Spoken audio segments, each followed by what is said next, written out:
Let's talk about the basics of copyright. If nothing else, at least protect your work from infringement. The labeling of copyright with the C indicates the content is not public domain. Large companies go through copyright.gov. It is form-driven. There's a Form TX for a text, a Form VA for visual arts, for the cover, for example, where you fill out a form, pay some money, and mail it to the Library of Congress. The independents use the following approach.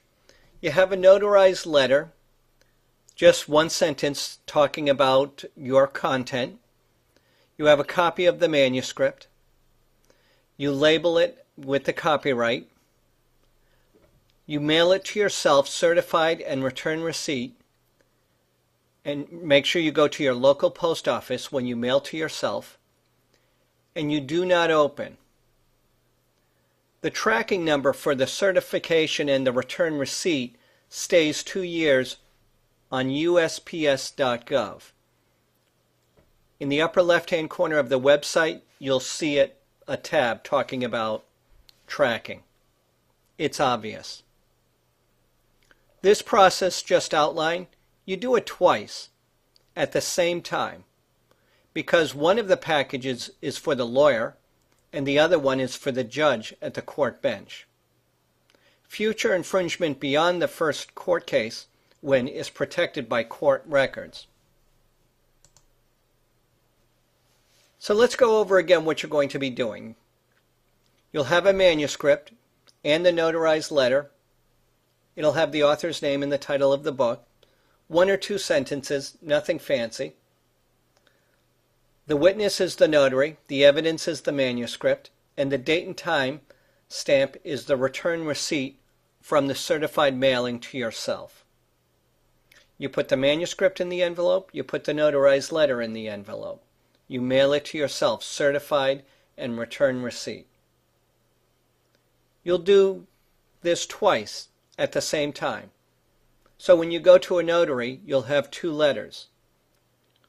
You'll have 2 manuscripts. You'll have 2 envelopes. And you'll go to the post office with these 2 packages and you'll mail it to yourself from the local post office. The witness is the notary. The witness sees that you've actually identified yourself with a government ID and that you're signing the paper under your own free will. The evidence, the tangible evidence, is your manuscript. The date and time stamp is on the return receipt as well as on the notarized letter. So going back to the steps, where you see listed here, the indies use the following approach. You'll have the notarized letter, a copy of the manuscript. The manuscript is labeled properly, indicating its copyright, so that way it is indicated that it is not public domain. It'll be mailed to yourself, certified and return receipt. You will mail it from your local post office, and you do not open it. You'll have 2 packages. One for your lawyer. The lawyer may not even charge you a retainer if it's an open-shut case. And the other one for the judge at the court bench. What you have for your protection is you have witness, you have evidence, and you have date and time stamp.